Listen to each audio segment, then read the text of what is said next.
It's not very often that I get hooked on a show purely based on my personal connection to the main characters. In fact, I'd say the last show to really make me feel immense sadness when it ended was Adventure Time.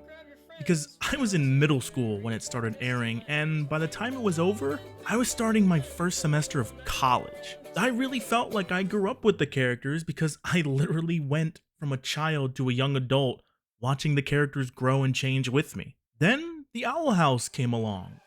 I almost automatically just resonated with the show on a personal level. The premise, the characters, the setting, and one of the best Disney villains to be produced in like the last few years. It has unfortunately come to a premature end about a month ago due to Disney cutting it short with only a 3-episode long third season to wrap up the story, which is really unfair and studios should really stop doing that to their shows.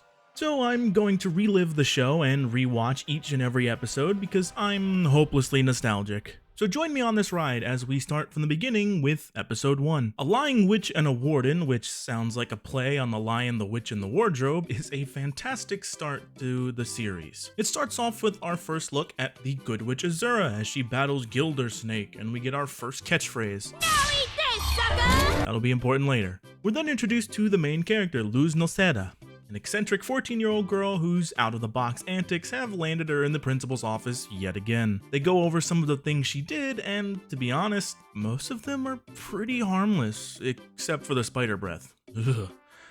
That one was worth a write-up. Anyway, Luz's mother, Camila, at the urging of the principal, decides to send Luz to a summer camp that will teach her to be more normal. But before she can catch the bus, one of her Azura books gets nabbed by an owl. Luz chases the owl into an abandoned house and is transported to the Boiling Isles, where she meets Ida, the Owl Lady, a witch who closes the portal to her home. The Isles are definitely Give me your skin!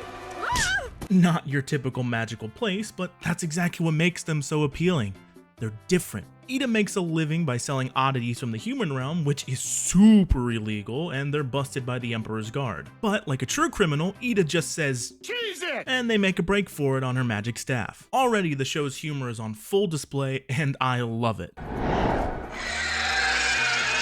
griffin! I knew it! Yep, griffins, vampires, giraffes. Giraffes? Oh yeah, we banished those guys.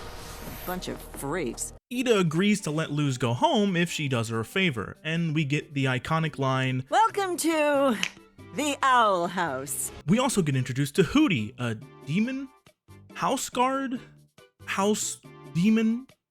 He is the house, maybe?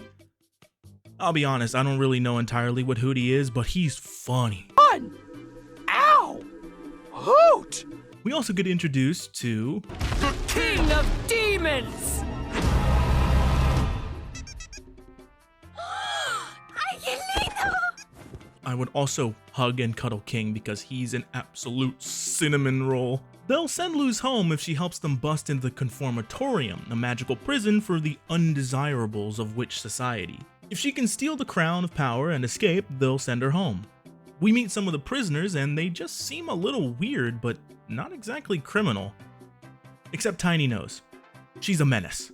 We are agents of free expression! They will never silence us! Yeah, she's really big into conspiracy theories. The world is a simulation! We are but playthings for a higher being! We then get introduced to Warden Wrath, the hulking warden and an absolute unit. The group makes it to the contraband room and Luz grabs the crown of power, which just turns out to be a cardboard crown, essentially. So yeah, it was a lie, but he's still adorable. We're also treated to what honestly becomes the theme of the whole show. Us weirdos have to stick together, you know? That's the message of the Owl House. In other words, it's okay to be yourself, even if you're a little different. My mom always told me that being normal is overrated, and honestly, she was right. Anyway, Ida gets decapitated by Warden Wrath, and this line just makes me laugh every time. Ida! Are you okay? Yeah, this just happens when you get older. Does it? Just the look on Luz's face combined with the delivery of the line is just mwah, it's perfect. Turns out Warden Wrath has a crush on Ida and asks her out on a date. She says no, of course, so Luz knocks him on the head with Ida's staff, and they free all the other prisoners to help fight the Warden. They don't believe they can escape, and Luz gives them a great motivational speech. So you have a different way of doing things, a different way of seeing things. That may make you weird, but it also makes you awesome, don't you see? Why are you helping us? Because us weirdos have to stick together. And nobody should be punished for who they are. Now let's get them! With the help of a great callback, Now eat this, sucker!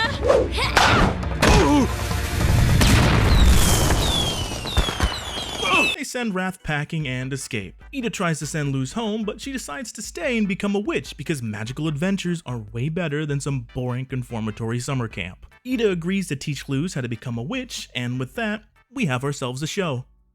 This episode serves as an amazing introduction to the world of the Owl House. Our main cast of characters are presented as a ragtag group of weirdos who are put out because they're different. A fun story with fun characters and a setup for an interesting set of magical adventures. I give A Lying Witch and a Warden a solid 8 out of 10. I'm the Wildcard, and thank you for watching, and I'll see you next week.